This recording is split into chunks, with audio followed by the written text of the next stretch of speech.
Lie to You, the show teeming with tall tales and tantalising truths. On David Mitchell's team tonight, a comedian who once starred in a programme to find the world's most dangerous road. Turns out it's the one between Snappy Snaps and George Michael's house. It's Rod Gilbert! And a comedy actress currently on our screens in Miranda, who also co-created Smack the Pony, a sketch show that received critical acclaim, Emmy Awards and a stern letter from the RSPCA. It's Sally Phillips. And on Lee Mack's team tonight, a showbiz legend whose TV show once drew an audience of 15 million people. Admittedly, there were only 2 channels and no remote control. Des O'Connor! And a lady who co-stars with Bruce Forsyth on Strictly Come Dancing, but she's here tonight in her own right, so there'll be no more mention of Brucey. It's nice to see her nice, Tess Daly!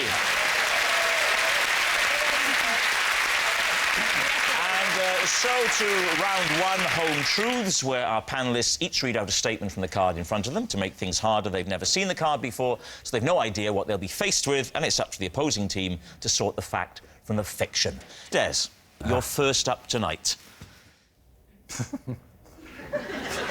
For 3 days running, I accidentally ate cat food for dinner.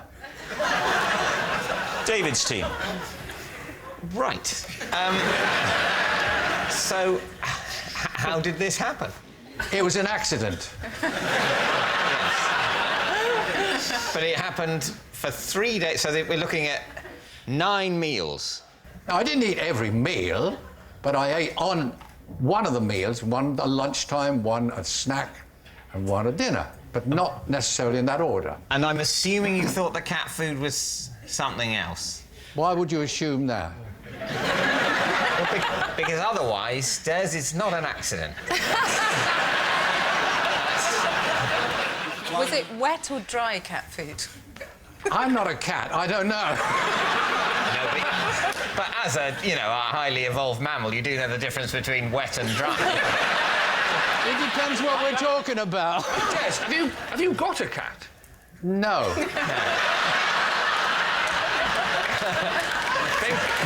There's a chink in this, isn't it? There's a little chink in this. I would point out that this didn't happen at home, obviously. Oh, I see. Right. Where did it happen? Abroad. I was abroad in a foreign country. Which foreign country, Des? Which foreign country? I didn't see their flag, but I was... How did you eventually find out that it was cat food? I'd rented a place. It was in Spain, right? I'd rented a villa, and I had to go and do my own shopping. And I was walking around and I saw these tins with a little fish on the side, and I thought, well, that'll do. I don't speak Spanish, not that well, anyway. And I brought it back, and I was opening it, and the lady who was doing the house went, no, no, no, meow, meow, meow, meow, meow. What did you think it was, Des? I thought it was a kind of fish. Like a tuna, perhaps? Yes. I'm surprised there wasn't a picture of a cat on... Why would there be a picture of cat? They always have a picture of a cat. You don't get a picture of a human on a pot noodle, do you? You always have a picture of a cat on cat food. Always. Even in Spain. Not always. Always. I can give you an example when there wasn't. What? Des, tell him again. Right, David, what are you going to say? What's your guess here? Is he telling the truth? Sammy? Well, I'm beginning to think it's true, I must say. I'm sorry, Des. I'm coming round to it. OK, so David... Yeah, I think it's true. So, Des, are you telling the truth or telling a lie? Well, they all think it's the truth, but it's the truth.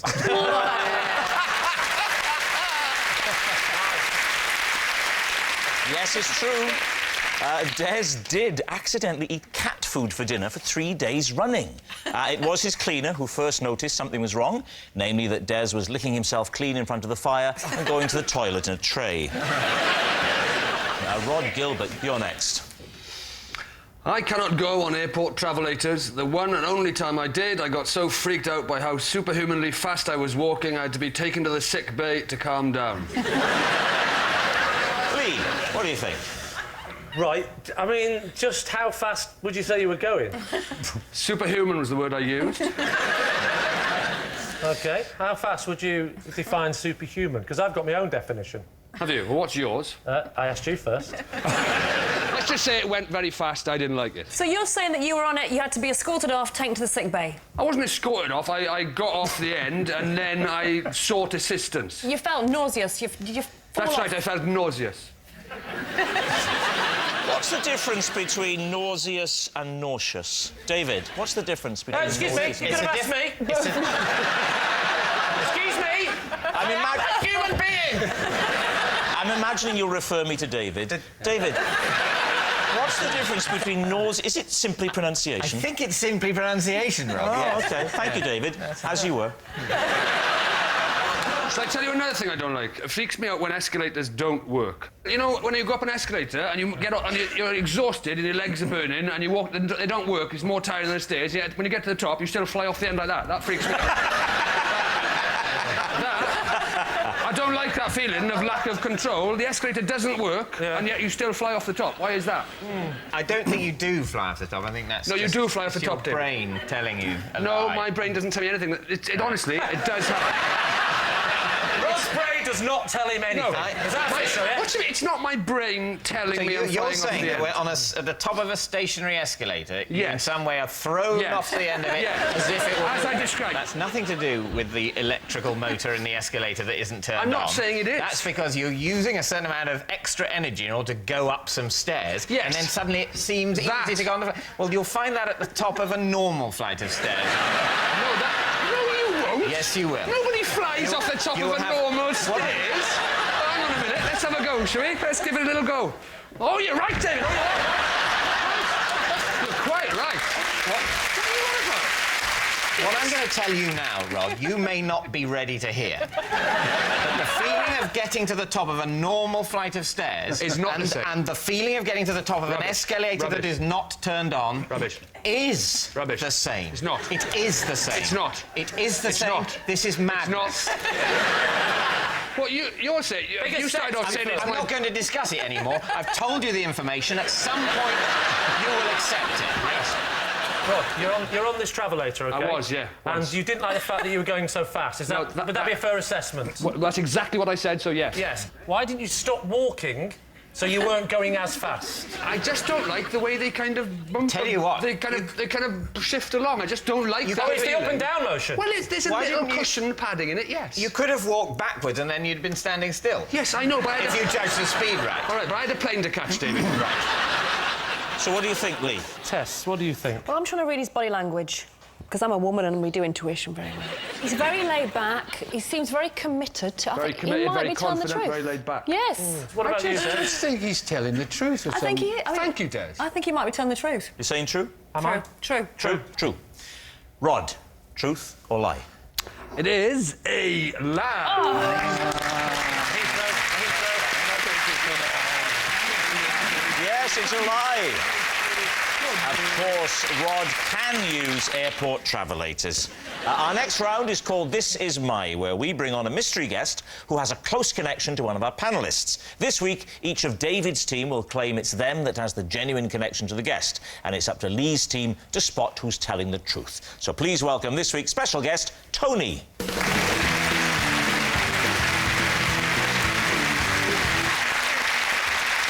Welcome, Tony. Rod, what is Tony to you? This is Tony, and for 5 years he was my badminton doubles partner. Right. Sally, what is your relationship with Tony? This is my uncle Tony, and last year I asked to have a go on his mobility scooter, and I drove it into a pond and wrote it off. Right. Finally, David, how do you know Tony? This is Tony, and when I was little, he used to help me get to sleep by telling me bedtime stories about the war. Isn't that lovely? There we are. So, Rod's badminton buddy, Sally's scooterless uncle, or David's bedtime storyteller. Lee, before you start asking, I'm going to bring a chair on for you, and you can have a lovely sit down there. There we are. You relax Right. there. Lee. Sally, does he use the mobility scooter a lot? Quite a lot. He's had 2 hip replacements. So he can get by without the fact that he walked on Yes. fine tonight. Yeah, is- sure. Can get by.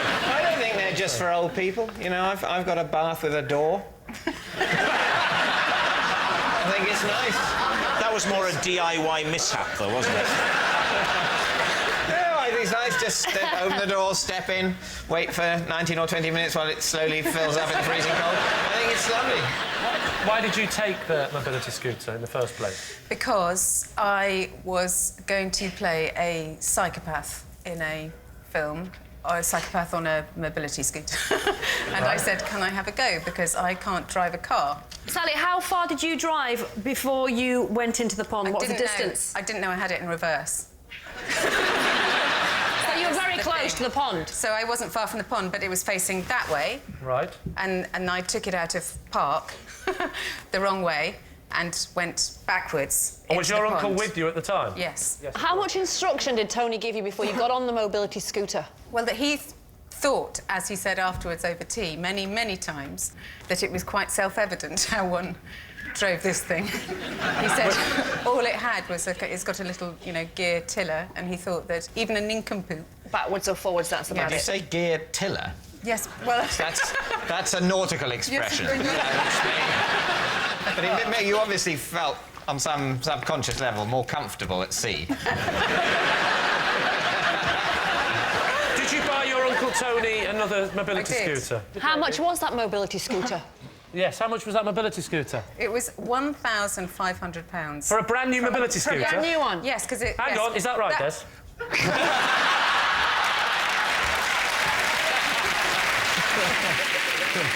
Let's move on to Rob. How long ago were they that you were playing badminton as doubles? That we were doubles partners. Yes. How many years 10, ago? 15 years. You were... and when did this end? When did this end?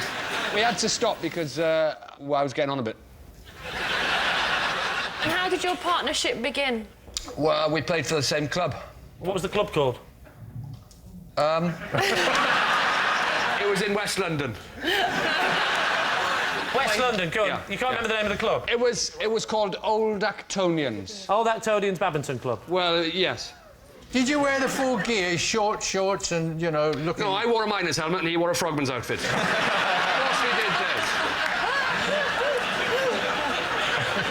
Des. Did you ever win anything yourself and Tony? We won a lot, yeah. And why did you come about playing together then? Why didn't you go for someone, no disrespect to Tony, why didn't you go for someone a bit Because more... we complemented each other's game. When you say you complimented each other's game, you went, you're good, so are you. Come on. Out of you two badminton players, Rod, who would you say was the better? Tony was a much better player than me. Tony played for England. This started out, we were just knocking around in a West London club. Now, he is the Rafael Nadal of badminton. Why, if he played for England, Yeah. and he was so good, Yeah. why is he choosing you to partner him? I think it would be fair, and Tony wouldn't mind me saying that when I played with him, he'd have been probably in his, I think he was in his early 70s. Whoa, when you were playing with him? When I was playing with him, yeah. OK. The prime age for badminton. particularly international level. OK, David, what's your connection with Tony? What's your He lived next door when I was little. And he read your bedtime stories? He would occasionally babysit for me and my brother, and It's feasible. Made up, or was this was just his stories from the war? not out of a book, but ostensibly true. Did he ever just I shout think- them through yes, the I wall? think- Surrounded by Germans, and so, basically... I'm trying to get to sleep. I don't care! How old were you? I think I would have been... 23. I think it's around the time I was sort of 5, 6, 7, that sort It of... could happen. I had another neighbour who would sing me nursery rhymes and bounce me on the knee. And Am I the only one who had parents? Well, what's going on here? I think perhaps what it was, Lee, with you, is that your parents found it very hard to find any other adult who was willing to take sole responsibility for you. Now, let me ask you this. Would Tony ever come round, not for babysitting, but just to tell you some of these stories? Or would it only happen when he was babysitting? I think it started when he was babysitting, but he'd come round quite a bit anyway with my parents. David, you just did an upwards inflection. I've never heard you do that before. Did That's so not like you. Right? sometimes he would come round anyway? What's happened to you? I'm on national television. I'm getting a bit defensive about talking about my abuse-ridden childhood. That's all it is. Of all the war stories that he told you that helped you go to sleep, what would you say was your favourite? Well, I think the thing that I found most interesting was the story Tony told about his mother, who during the war worked in the library in Oxford. This is the interesting one. And what she had to do was they had to compile and analyse and place photographs of the Japanese coastline. I'd say what, it's getting better. Carry on. In preparation for an invasion of Japan. And you said, thank you, as a 5-year-old, I mean- that's very interesting. No, because by the end of the story, I was asleep. It's time for an answer, Lee. So, is Tony... I'm still trying to get the idea in my head of just passing David's door and hearing a man in cycling. I mean, obviously, with the coastal line of Tokyo, it's very hard to determine whether we should have a land invasion or by... oh, you're asleep. Oh, OK. My job is Nighty night. Sleep tight. Don't let the Japanese invade. I think Rod we can discount. There were too many flaws. I agree with you. I think it's one of the other two. And I've got a horrible feeling that it's David in the middle there. I know which one David is. All right, what about the mobility scooter with Sally? Have you ever taken your driving test? No, I've never even taken it. What? Never learned to drive. You can't emphasise the word even if it's the same thing. Have you ever taken your driving test? I've not even taken it. So, Lee's team, is Tony Rod's badminton buddy, Sally's scooterless uncle, or David's bedtime storyteller? What are you going to say? It's not Rod. It is. Tess, what are you going for? Sally. Sally. I think David. And in a weird way, I've now gone back to Rod. Thank you. You can see it in his little Welsh eyes. But you're wrong. In his little devious Welsh eyes. And trust me, if there's one thing I know about working on this show, it's a little devious Welsh eyes. Rod or Sally? Or Sally? It's Sally. Sally? Yeah, it's Sally. It's Sally. Sally, right. Tony, would you please reveal your true identity? I'm Tony, and Rod was my badminton partner for 5 years.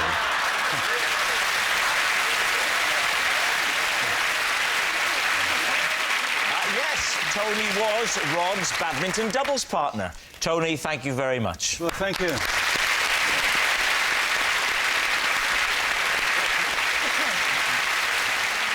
Which brings us to our final round, Quickfire Lies, in which our panellists lie not only through their teeth, but also against the clock. And we start with... It's Lee. Oh. Possession.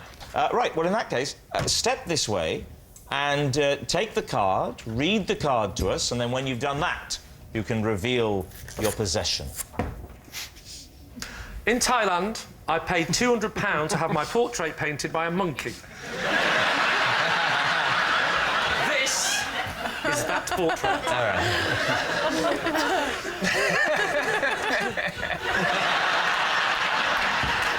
Can I give you that? David, what do you think? There you go. Treasure it. What colour shirt were you wearing? You probably want to ask less what colour shirt I was wearing and what colours were available to the monkey at the time. You don't particularly remember it being green?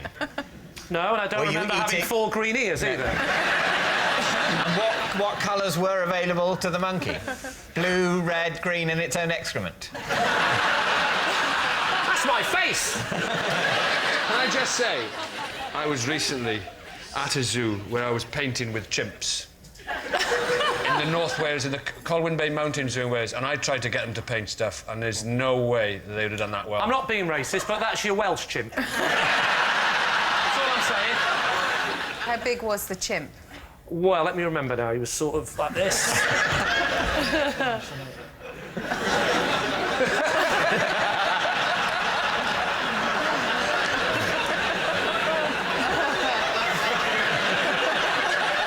I'd say he was about that big sat down. Yeah. So that plus a couple of chimp's legs. I honestly don't think that a monkey... There's a sort of mouth on that, and his eyes, there's 2 blue blobs of eyes. The monkey Monkeys could- can't do that. You think it's too good, is what you're saying? Yes. Yeah. I think the resemblance is too strong. You've even got your little squinty cockeyed eyes. Don't push your luck. Things I have to put up with on the show. You're wondering why it's like this, OK? No, it's him today. I'm not wondering why. It could have been better, but he was a surrealist. David, what are you going to say? Is this monkey story true? I think it's a lie. I think it's an absolutely pointless act to get a monkey to paint a picture of you, and I think Lee would also have thought that. I think Rod thinks it's a lie. We know that. Sally? He looks like a hard man. Okay. We wouldn't be easily. So, David, you're fooled saying by lie? this. I think It's a lie. we all think it's a lie, OK. yeah. Lee? I'm sorry, but it feels weird being up and not being able to press something. Do you mind? Not at all. It is, in fact, a lie.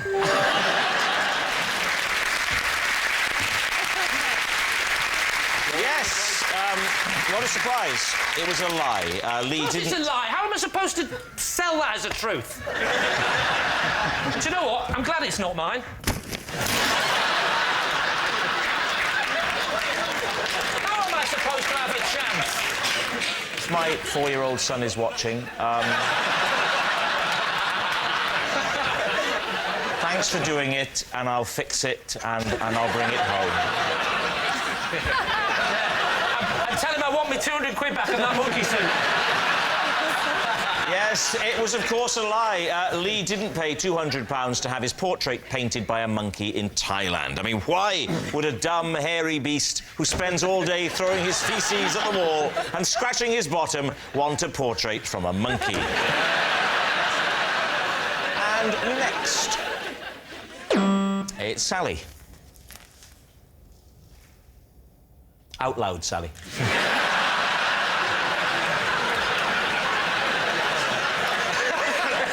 Because he swims in our local pool, my husband and I play a game over text called I've Just Been in the Water with Trevor McDonald. I'm currently beating him 3-2. Well, I mean, it sounds plausible. Did I have a couple of little blackouts in that sense? I suppose there might be some people watching who aren't aware of who Sir Trevor McDonald is. He's the esteemed newsreader and journalist, just in case.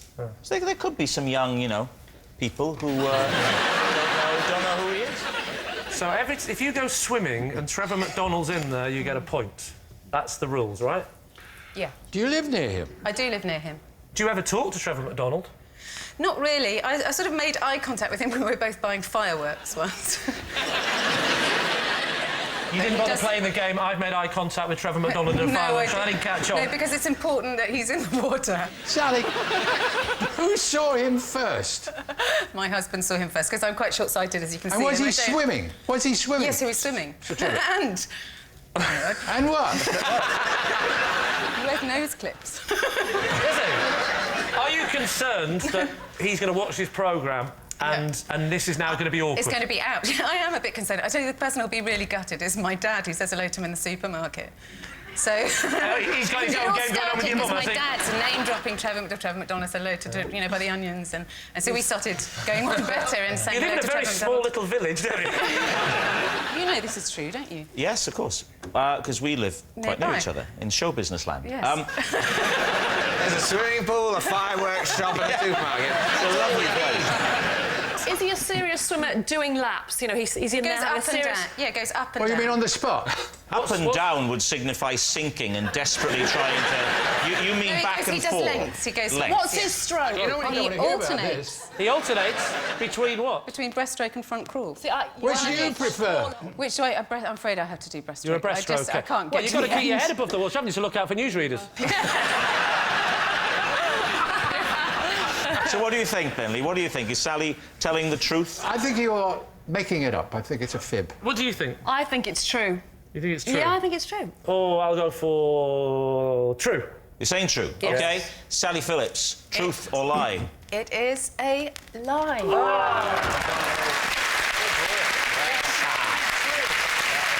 Yes, it's a lie. Sally and her husband don't play a game over the text called I've Just Been in the Water with Trevor McDonald. Next. It's David. On a wall in my flat, there is a mysterious red switch. I have no idea what it does because I have never pressed it and refuse to do so. Right, mysterious red switches. Lee. Where's the switch? It's on the wall. Sort of, not directly, but slightly behind the television. Haven't you just had to be tempted to touch it? See what it does? It's not that distracting. It's, you know, it's bright red. I'd say it's about maybe 3/4 of an inch or an inch wide. It's like one of those cooker switches, doesn't it? It's a bit like that sort of switch. It's sort of cocked up in a sort of inviting way that you might want to give a tweak so to. It's in an upward position. You'd have to flick it down. Exactly. Oh, that's always more scary, isn't it? Yeah. Is your house... If it David- were down, I'd assume that whatever it does was happening. Right, and I'd be afraid to turn it off. That would be because awful. I might need it. You know, it might turn the oxygen off. You've never gone near it? You've never touched it? Gone near it? But you've never been I've gone very near it. I don't live in a very large flat. I can't cordon off a whole area of the living room just because of the proximity of a mysterious switch. I need that space. How long have you been in your flat and ignored this switch? Well, I've moved into the flat about 11 years ago. That's a long time to ignore You a would switch. not- how do you not- But sometimes I do other things. It's not just been solidly ignoring the switch 24 hours a day. How is your granddad's dialysis machine going at the moment? So, Lee, what are you going to say? This mysterious switch, is it true? I started believing it because I thought, yeah, you do have those switches in your house and you don't know what they're for. I've got them. But you'd have to flick the switch, wouldn't you? Oh, I'd have to flick the switch. I would be flicking that switch. You can't not fiddle, can you? It's there, you've got to play with it. Yes, well, you know... I remember seeing an episode of this show when David talked about his bedroom door, didn't have a door handle on it. He had to claw his door open every single time he opened his bedroom door. Yeah. So therefore, he's not going to bother about a switch. He's No, he lives in a slum, He's going to doesn't he? leave the... Yeah, basically, yes, he does. He lives in a slum. So I say See, it's true. If they paid proper repeat fees on Dave, it would be different.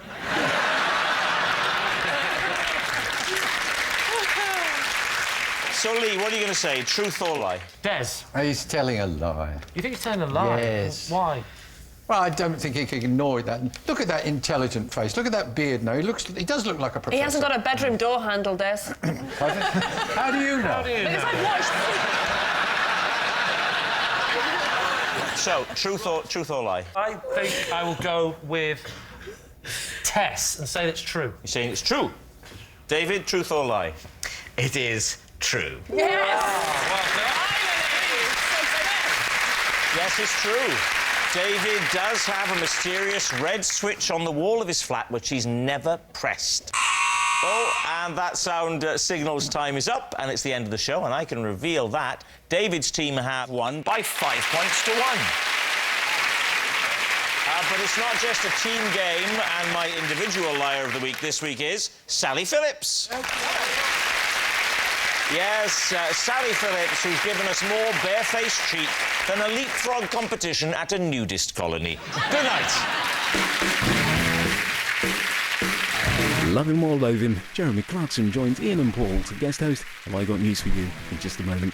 Then the race is on for Lee Mack to prove he's telling the truth again, and this time it's not going out. It's 9:30.